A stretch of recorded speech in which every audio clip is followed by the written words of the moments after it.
कभी आप ब्रह्म मुहूर्त में जगे हैं? जगकर देखिए, संध्या होने के पश्चात जब रात्रि का अंधकार सारे संसार को धीरे धीरे अपने अंधकार में निगलने लगता है, तो यही अंधकार ब्रह्म मुहूर्त में भोर होने से ठीक पूर्व तनिक अधिक काला हो जाता है।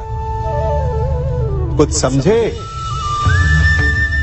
हमारा जीवन भी कुछ ऐसा ही होता है।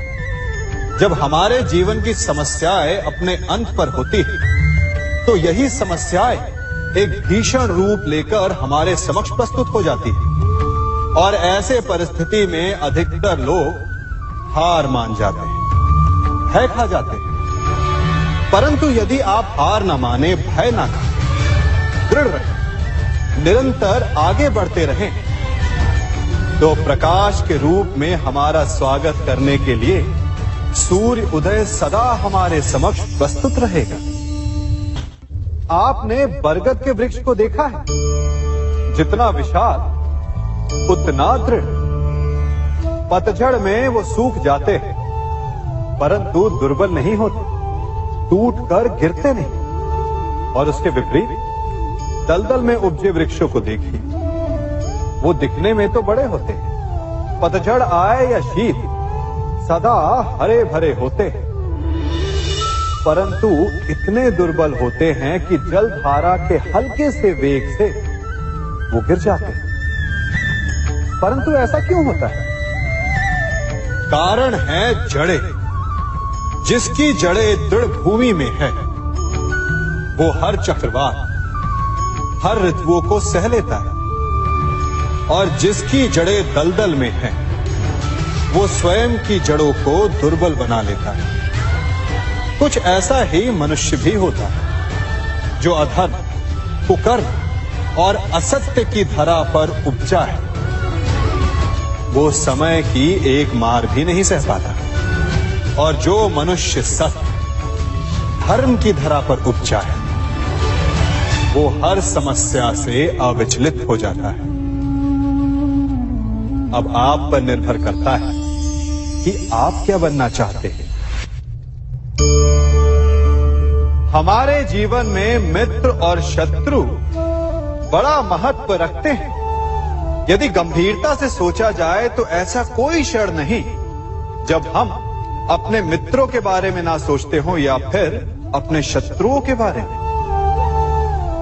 हमारा हर कार्य या तो हमारे मित्रों के हित के लिए होता है या फिर हमारे शत्रुओं के अहित के लिए। हम हर स्थान या तो अपने मित्रों के साथ होते हैं या फिर अपने शत्रुओं के साथ। कोई नहीं चाहता कि उनका शत्रु प्रसन्न रहे। हर कोई अपने शत्रु को नष्ट कर देना चाहता है, और ऐसा करने के लिए वो हर संभव प्रयास करता है। उसे आर्थिक, मानसिक और शारीरिक हानि पहुंचाने का प्रयास करता है।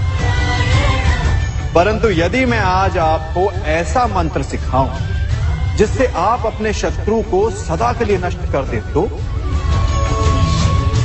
और वो मंत्र है मित्र बनाना। अपने सभी शत्रुओं को अपना मित्र बना लीजिए और आपके सारे शत्रु स्वतः ही समाप्त हो जाएंगे। मैं क्या कर रहा हूं? मैं दिए प्रज्वलित कर रहा हूं ताकि अंधकार को मिटा सकूं। अब आप कहेंगे कि इसमें कौन सी बड़ी बात है ना? परंतु इसमें महत्वपूर्ण बात समझने के लिए यह है कि मैं क्या नहीं कर रहा हूं, और मैं अंधकार नहीं कर रहा हूं। क्योंकि अंधकार को मिटाने के लिए प्रकाश का अस्त्र तो उठाना ही पड़ता है। बुराई को बुराई से नहीं, अच्छाई से जीता जाता है। अन्याय को अन्याय से नहीं, न्याय से लड़ा जाता है।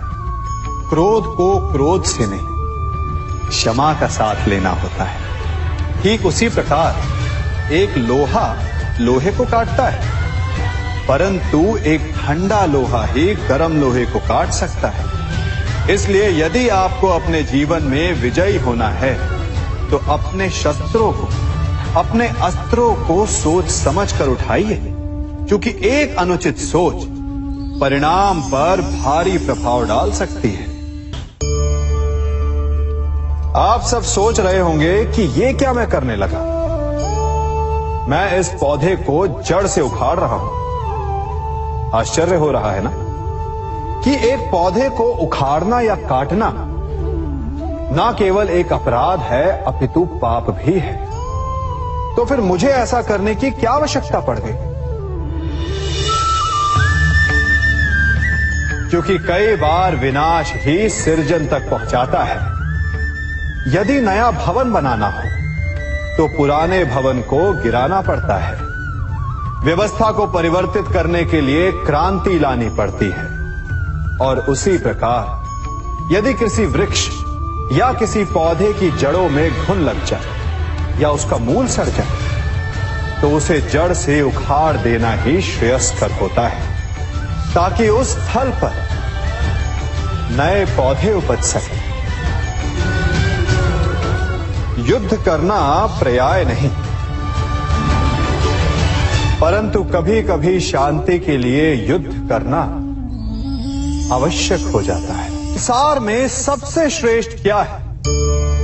फूल या कांटे, प्रेम या घृणा, संपन्नता या दरिद्रता, मित्र या शत्रु? बताइए। अब आप भी कहेंगे कि भला ये कोई पूछने की बात हुई? अवश्य, फूल, प्रेम, संपन्नता और मित्र ही श्रेष्ठ है।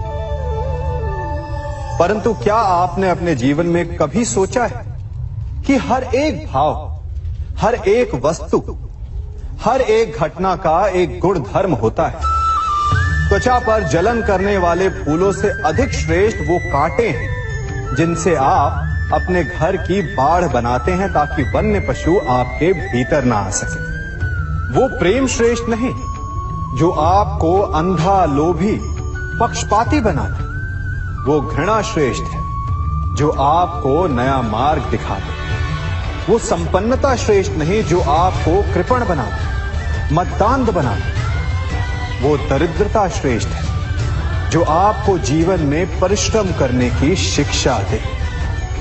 कुविचार देने वाले, बुरा मार्ग दिखाने वाले मित्रों से अधिक श्रेष्ठ वो शत्रु होते हैं जो हमें जीवन का लक्ष्य दे दे।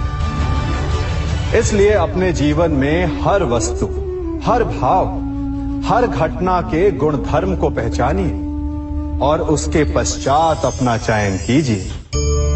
स्वर्ण।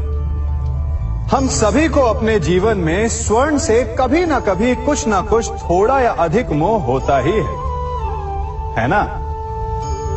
परंतु क्या आपने कभी सोचा कि स्वर्ण को प्राप्त कैसे किया जाता है?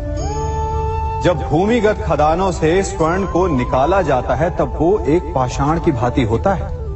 ऐसा पाषाण जिससे आप किसी को भी मार सकते हैं, परंतु उसे आभूषण के रूप में स्वयं के शरीर पर धारण नहीं कर सकते। यदि उसे आभूषण बनाना है तो उसे लंबी यात्राएं करनी होती है।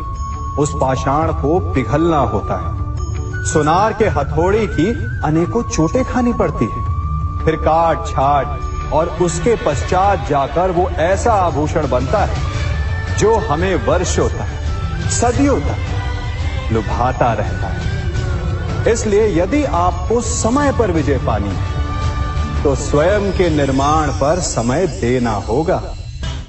हम सभी सुनते आए कि जो वीर होता है, साहसी होता है, शौर्यवान होता है, उसके समक्ष सारा संसार झुकता है। वीर भोग्य वसुंधर। परंतु वीरता है क्या? शौर्य क्या है? साहस क्या है? साहस युद्ध नहीं, वीरता विजय नहीं, शौर्य कभी ना गिरना नहीं। साहस किसी चुनौती के समक्ष खड़े होने का भाव है, तो वीरता उस चुनौती को उत्तर देने के लिए पूर्ण परिश्रम लगा देना है।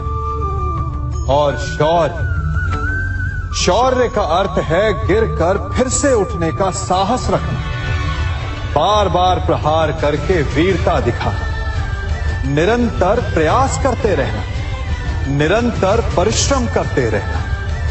इसलिए विजयी होने से अधिक महत्वपूर्ण है शौर्यवान होना, क्योंकि जो शौर्यवान है उसे विजय मिलना निश्चित है।